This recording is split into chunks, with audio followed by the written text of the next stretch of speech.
10 से 15 इंटरव्यू मेरी फर्स्ट जब मैं एज ए फ्रेशर था तो मैंने दिए थे। फ्रेशर के टाइम पे क्या दिक्कत आती है, दिक्कत सबसे ज़्यादा ये आती है कि फार्मा में जो होता है वो मेनली ज़्यादातर कंपनियां जो होती है वो एक्सपीरियंस पर्सन्स को प्रेफर करती है। हाँ, ये भी है। कौन कौन सी कंपनी फ्रेशर को हायर करती है? लोग जो 10-15 साल से एमआर की जॉब कर रहे हैं वो क्या अच्छा कमा रहे हैं, वो अपनी जिंदगी जी रहे हैं अच्छी? ये क्वेश्चन आपके सामने आएगा ही ही आप फ्रेशर एज ए फ्रेशर जाएंगे तो भी आएगा, और आप अगर एज एक्सपीरियंस जाते हैं तो भी आएगा। सही बात। Hi everyone, fresher medical representative, fresher MR. अगर आप फ्रेशर हैं और मेडिकल रिप्रेजेंटेटिव की जॉब सर्च कर रहे हैं या ढूंढ रहे हैं, आप फ्रेशर मेडिकल रिप्रेजेंटेटिव का इंटरव्यू देना चाह रहे हैं, तो ये वीडियो आपके लिए है। आज की इस वीडियो में हम बात करेंगे, मेनली 2 टॉपिक्स पे बात करेंगे। एक तो कि फ्रेशर मेडिकल रेप कोई बनना चाह रहा है तो उसको वैकेंसीज कहाँ से मिलेगी, भाई फर्स्ट वैकेंसी पता करने के लिए उसको कहाँ कहाँ ढूंढना चाहिए। और दूसरी बात हम करेंगे कि मेडिकल रेप के इंटरव्यू में क्वेश्चंस क्या पूछते हैं फ्रेशर को मेनली। मेरे साथ है मेरे सीनियर अहमद अली बॉस, इनका फार्मा मार्केटिंग में 5 से 6 साल का एक्सपीरियंस है। डेफिनेटली 6 ईयर का एक्सपीरियंस है तो ओवरऑल मुझे। Welcome boss. ये वीडियो आपके लिए, लास्ट तक देखें, इसके बाद आपको कोई दूसरा वीडियो देखने की जरूरत नहीं पड़ेगी। और आप पर्सनली अगर मुझसे कांटेक्ट करना चाह रहे हैं तो मेरे चैनल को ज्वाइन भी कर सकते हैं आप। सो हम वीडियो स्टार्ट करते हैं। बॉस, तो सबसे पहले मैं आपसे पूछूंगा कि कोई नया बंदा है, या तो उसने डिप्लोमा इन फार्मेसी किया या बी फार्मा किया, या इवन उसने बीएससी और बीए वाले भी लोग इस फील्ड में कई बार हमें दिखते हैं, तो उसको फ्रेशर की वैकेंसी का पता कैसे लगाए? मान लो कोई बीएससी का है, उसके तो कोई सीनियर्स भी नहीं है जो ज्यादा एमआर के फील्ड में होंगे, तो उसका कोई कांटेक्ट भी नहीं है, तो वो वैकेंसी पता कैसे लगाए? कौन कौन से जरिए हो सकते हैं जिससे हमें वैकेंसी ढूंढने में आसानी हो सकती है? तो वैसे हम देखें तो सबसे पहला जो जरिया होता है वो अपने सीनियर्स ही होते हैं। बीएससी में जैसा कि आपने कहा सीनियर्स नहीं होते हैं, बट मैं 6 साल से फील्ड में हूँ और मैंने देखा काफी बीएससी वाले भी अभी फार्मा मार्केटिंग के अंदर अवेलेबल हैं। हाँ। अपनी सेवाएं दे रहे हैं। इससे क्या होगा कि अगर आप उनके कांटेक्ट में हैं तो डेफिनेटली वो आपको वैकेंसीज वगैरह प्रोवाइड करवा सकते हैं, आपका इंटरव्यू शेड्यूल करवा सकते हैं, कोई कंपनीज वगैरह है जो है उनके बारे में आपको बता सकते हैं, अपना रिव्यू दे सकते हैं। देन उसके बाद जो है जैसे naukri.com है, उस पर आपका प्रोफाइल अपडेट कीजिए आप। उसके अंदर जो आपसे डिटेल्स मांगता है उसके अंदर आप जो आपका फर्स्ट चॉइस है वो उसके अंदर आप जाइए और उसमें सिलेक्ट कीजिए कि मुझे फार्मा मार्केटिंग के अंदर इंटरेस्ट है, तो फिर वो आपको उसके अकॉर्डिंग ही जॉब प्रोवाइड करवाएगा naukri.com जो है। और लिंक्डइन पे अगर यदि आपका अकाउंट है तो आप वहां से भी देख सकते हैं, बहुत सी फार्मा कंपनियां लिंक्डइन पे भी अपनी वैकेंसीज पोस्ट करती है। देन मार्केट है, pharma market, every city having its own pharma market. ठीक है, मतलब दवा बाजार होता है। यस, दवा बाजार एक ही लोकेशन पे होता है, पूरा दवा बाजार एक ही जगह पे बना हुआ होता है। तो वहाँ पे भी जो डिस्ट्रीब्यूटर्स वगैरह होते हैं उनके पास भी वैकेंसीज रहती है। वहाँ पे हम कई बार, मैं भी वर्किंग के दौरान देखता हूँ कि कहीं पे जैसे वैकेंसी का पोस्टर वगैरह लगा हुआ है डिटेल्स में, तो उसमें कॉन्टेक्ट नंबर वगैरह होते हैं, तो आप उनसे डायरेक्ट कॉन्टेक्ट करके वहाँ से भी इसमें इंटर हो सकते हैं। सही बात है। वो सबसे पहला जरिया और सबसे इफेक्टिव तो ये है कि आपका कोई जान पहचान का हो, आपका सीनियर हो जो मार्केटिंग में हो, क्योंकि कई बार इंटरनली बस वैकेंसीज आती हैं तो पता ही नहीं चलती, बाहर अपने को कोई थोड़ी अखबार में आएगी वैकेंसी। डेफिनेटली होता है, ऐसा होता है अखबार, क्योंकि ये क्या प्राइवेट सेक्टर की वैकेंसीज है, कॉन्टेक्ट कर सकते हैं। ऐसे बात हो सकता है जनरली बाहर जो मेडिकल स्टोर्स होते हैं, अच्छा मेडिकल स्टोर है, उनको भी कॉन्टेक्ट तो होगा एमआर के लोगों से। आप वहां से कोई फार्मा मार्केटिंग में जो करंटली जो वर्क कर रहे हैं उनके कॉन्टेक्ट्स आप ले सकते हो उनसे। बराबर, हाँ। या फिर दवा बाजार, जैसा आपने बताया, हर सिटी हर डिस्ट्रिक्ट में एक दवा बाजार होता है, वहाँ पे बहुत सारे डिस्ट्रीब्यूटर्स होते हैं जो स्टॉकिस्ट होते हैं, उनके पास जाओ, उनके पास एमआर भी आते रहते हैं। बिल्कुल, दिख जाएंगे दवा बाजार के अंदर एक ना एक एमआर अवेलेबल मिल ही जाएगा यदि आप जाएंगे तो आप उनसे कांटेक्ट कर सकते हैं। कोई व्हाट्सएप ग्रुप में वो ऐड कर दें आपको, या वहाँ से बहुत सारे व्हाट्सएप ग्रुप चलते हैं जिनमें फार्मा की वैकेंसीज, जैसे राजस्थान लेवल का एक वैकेंसी ग्रुप है मेरे पास, तो उसमें ऑल राजस्थान की वैकेंसी सर्कुलेट होती है। ओके, तो उसमें भी आप देख सकते हो। और एक टेलीग्राम का एक हमारा चैनल भी है जिसपे मैं वैकेंसीज पोस्ट करता रहता हूँ, कई बार राजस्थान की मेनली और बाहर की भी। सो आप मुझे टेलीग्राम पे फॉलो कर सकते हैं, मैं लिंक डाल दूंगा डिस्क्रिप्शन में। और एक तो बात होगी बस अपना कोई सीनियर हो, और दवा बाजार वाली बात हो गई। एक हम कहते हैं कि naukri.com हो गया, लिंक्डइन हो गया, ये ऐसी प्रोफेशनल एप्लीकेशंस है जिन पे हम अपनी प्रोफाइल बनाते हैं। आप सीधा सर्च करो, डाउनलोड करो ऐप और उसमें अपनी प्रोफाइल बनाओ और वहां ढूंढो कि बहुत सारी कंपनीज के आपको मिल भी सकते हैं। मिल सकता है। ठीक है। और एक बॉस, जो कंसल्टेंसी वाले लोग होते हैं, कई बार हम गूगल पे सीधा सर्च करते हैं एमआर की जॉब, तो कंसल्टेंसी वालों के नंबर आते हैं, तो उन पे कांटेक्ट करना क्या रिस्की है, मतलब वो सेफ है या कई बार वो लूटते भी हैं हमको? ऐसा कुछ नहीं है, वो सेफ है। कंसल्टेंसी के पास भी जो आपका नंबर पोस्ट है वो लिंक्डइन वगैरह, naukri.com वगैरह पर अगर आपकी प्रोफाइल अपडेट है तो वो भी वहीं से लेते हैं उनको। के कुछ जो कंसल्टेंसीज है वो वाकई में ये इस तरह की रिक्रूटमेंट में हेल्प करते हैं, तो उनके थ्रू भी जा सकते हो, लेकिन थोड़ा सोच समझ कर संभल कर कंफर्मेशन के बाद आप उनके थ्रू जाए तो बेटर रहेगा। उनको डायरेक्टली पहले पैसे नहीं दें उनको, कई बार वो होता है ना कि पैसे वगैरह की डिमांड वो वैसे करते भी नहीं है। अगर कंसल्टेंसी वाला जो है वो अगर सही है अपनी जगह पर तो वो ऐसी करेगा भी नहीं। अगर कोई कर रहा है मतलब वो रियल नहीं है फिर। यस, ओके, सही है बॉस। वो क्या है कि सीधा गूगल पे जाके वो कंसल्टेंसी के नंबर होते हैं। एक दो बार मैंने फोन भी किया है तो वहां पे वो बताते हैं कि हाँ हमारे पास 3-4 कंपनीज है, उनका आपको इंटरव्यू शेड्यूल करा सकते हैं हम। तो ये बहुत सारे आइडियाज हो गए। यस। अब कोई एमआर बनना चाह रहा है और उसको कोई कंपनी ने एक बार वैकेंसी मिली या उसको इंटरव्यू शेड्यूल के लिए बुलाया, हमें प्रिपेयर होके जाना है क्योंकि काफी लोग आते हैं वहां पे। कैसे क्वेश्चंस पूछे जाएंगे, किस तरह ऐसा इंटरव्यू दें एक इफेक्टिव कि हम फेल ना हो, मतलब वहां पे कम से कम हमारा सिलेक्शन हो ही जाए। फर्स्टली तो क्या है कि देखो, आप कम्युनिकेशन हो गया, अदर थिंग्स बाद में है, पहले अपन खुद इफेक्टिव दिखना चाहिए उनके साथ। बराबर। आपके अंदर कितना कॉन्फिडेंट है, कि कॉन्फिडेंस लेवल कितना है आपका, वो चीज वो देखते हैं मेनली ज्यादातर। सही बात है। तो नॉलेज तो क्या है, आप ज्वाइन करोगे उसके बाद आपकी ट्रेनिंग वगैरह होगी तो वो वहां से ले सकते हो आप, उसमें ऐसा कुछ नहीं है। बेसिक फार्मेसी से रिलेटेड कुछ क्वेश्चन जरूर होते हैं जो वो आपसे जरूर पूछेंगे और वो आपको आना चाहिए। जैसे बस सबसे पहले तो आपने बोला कि नॉलेज आपका बाद में देखेंगे, बिल्कुल, पहले आपका कॉन्फिडेंस देखेंगे कि आप बोल सकता है ये आदमी डॉक्टर के सामने। इसको ट्रेनिंग के बाद, पहले तो नहीं लेकिन ट्रेनिंग के बाद में भी इसका कॉन्फिडेंस लेवल कितना है, क्या इसका ड्रेसिंग सेंस है और प्रेजेंटेबल एक प्रेजेंट कर सकता है डॉक्टर के सामने, वो देखा जाता है। क्योंकि आप जो है मेडिकल रेप जो होता है वो एक प्रोफेशनल की तरह प्रोफेशनल से ही बात करेगा, तो आपका कन्वर्सेशन, आपका खुद का इफेक्टिवनेस, खुद की जो विजुअलिटी है डॉक्टर के चैम्बर में या जहाँ भी आप ज्वाइन करें, जैसे मार्केटिंग बहुत तरह की होती है, तो आपका इफेक्टिव होना काफ़ी कारगर रहता है इसमें। सही बात है बस।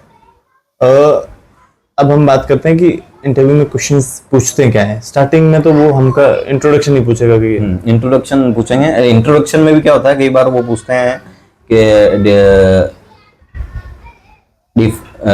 Tell me something about you and yourself and your family background. Okay. तो क्या कई बार होता है कि कुछ लोग जो होते हैं वो रट के जाते हैं पूरा। सही बात है। जो फॉर्मेट बनाया हुआ है उसको पूरा रट लेंगे, वहां पे आपको पूरा नहीं बोलना है। उन्होंने आपसे पूछा tell me about yourself and your family background, तो आप आपसे स्टार्ट करके आपके फैमिली बैकग्राउंड पे उसको खत्म कर दो।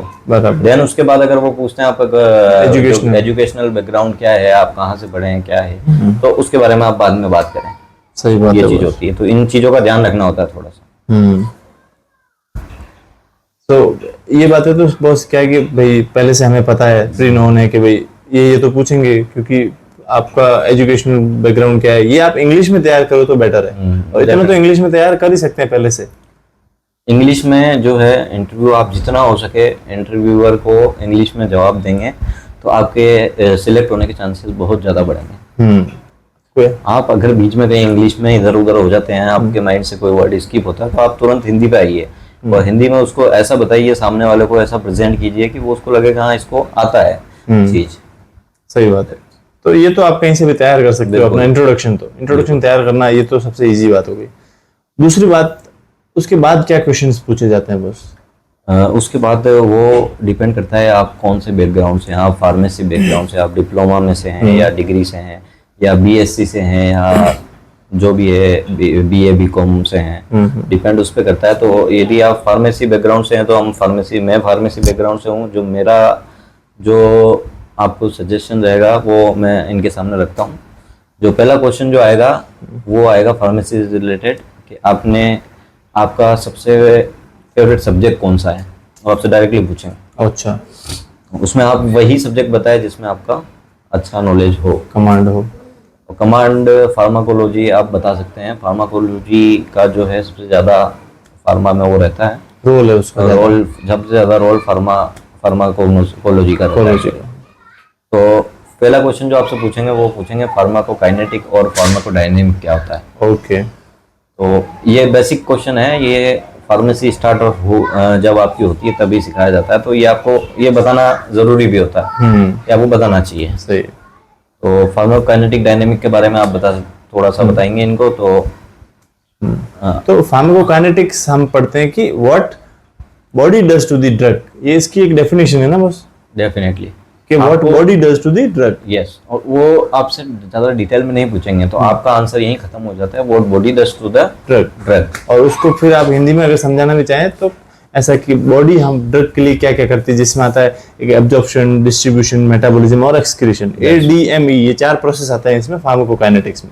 इससे ज्यादा नहीं पूछेगा मोस्ट प्रोबेबली। हाँ, नहीं जाना चाहिए, और आपको भी ज्यादा डिटेल में नहीं जाना, वो जितना पूछ रहा है उतना ही जवाब देना है। सही बात। और उसके बाद फार्माकोडायनेमिक के बारे में आप बताएंगे। तो pharmacodynamic means what drug does to the body. Drug हमने बॉडी में ली तो वो बॉडी के लिए क्या करती है, तो ड्रग बॉडी के लिए थेरेपेटिक इफेक्ट करेगी, जो भी उसका मैकेनिज्म ऑफ एक्शन होगा। ड्रग जैसे मैंने बुखार के लिए ड्रग दी, वो बुखार ठीक करेगी, तो वो ठीक करने का प्रोसेस है वो डायनेमिक में आएगा। और काइनेटिक में क्या आएगा कि बॉडी ड्रग के लिए क्या क्या फैसिलिटी प्रोवाइड करती है, उसका एब्जॉर्ब करेगी, डिस्ट्रीब्यूशन होगा, मेटाबॉलिज्म होगा और एक्सक्रीशन होगा। तो ये थोड़ी सी टर्म्स है, बस इतना सा याद रखना है आपको।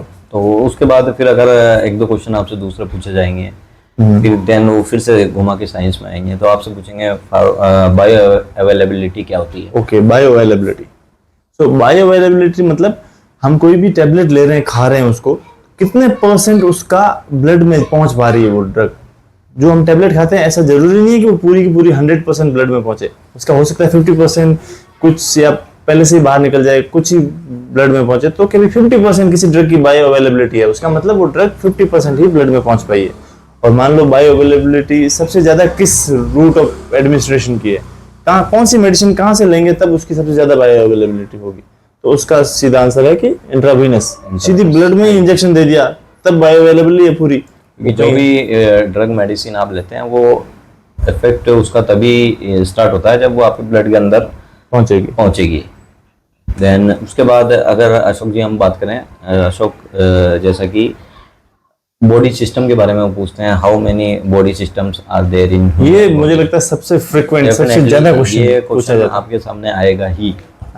आप फ्रेशर एज ए फ्रेशर जाएंगे तो भी आएगा, और आप अगर एज ए एक्सपीरियंस जाते हैं तो भी आएगा। सही बात है। तो बॉडी सिस्टम्स कितने होते हैं वो पहले यूं पूछेंगे। Definitely. So there are 11 body system in human body.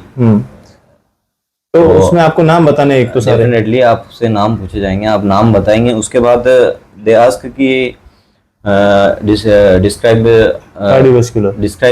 One system in detail.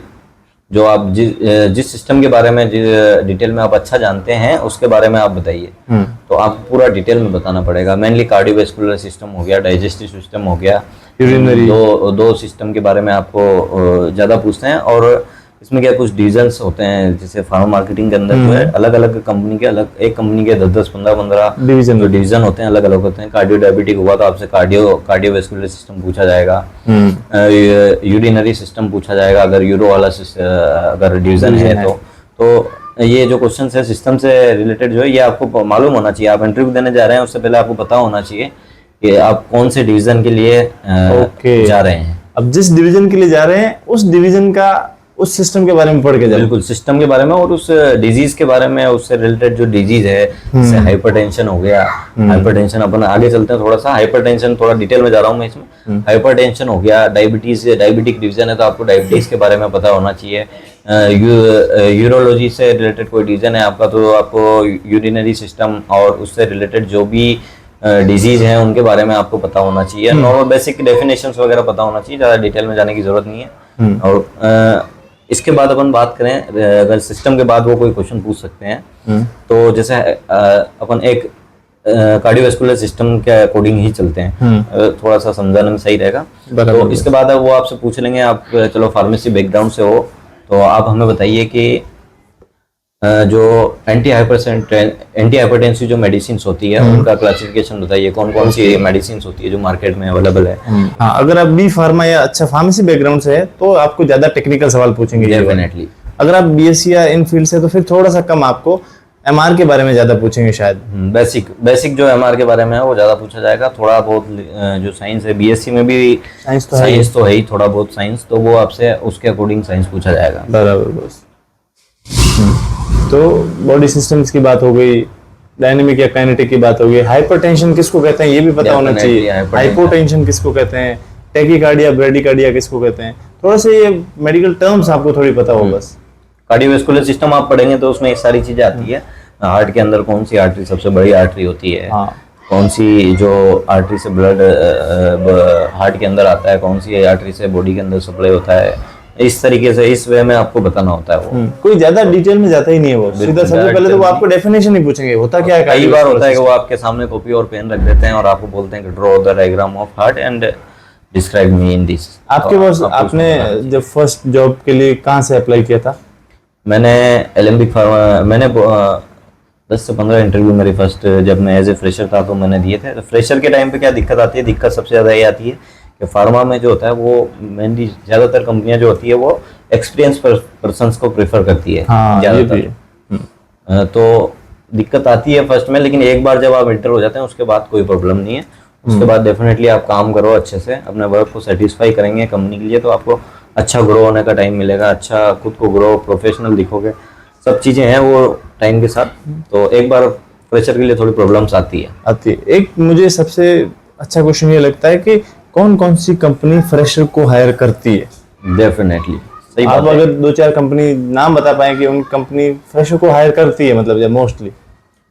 जैसा मैं बता सकता हूँ, मैंने भी एलेम्बिक से स्टार्ट किया था, तो एलेम्बिक ऐसी कंपनी है जो ज़्यादातर फ्रेशर को प्रेफर करती है। ओके, एलेम्बिक फार्मास्यूटिकल्स है और एक नेटको फार्मास्यूटिकल्स है, इफ्का लेबोरेटरीज है, इफ्का लेबोरेटरीज है, एमएसएन करके है, एमएसएन लेबोरेटरीज, लुपिन लिमिटेड है, लुपिन में भी ज़्यादातर फ्रेशर को लिया जाता है।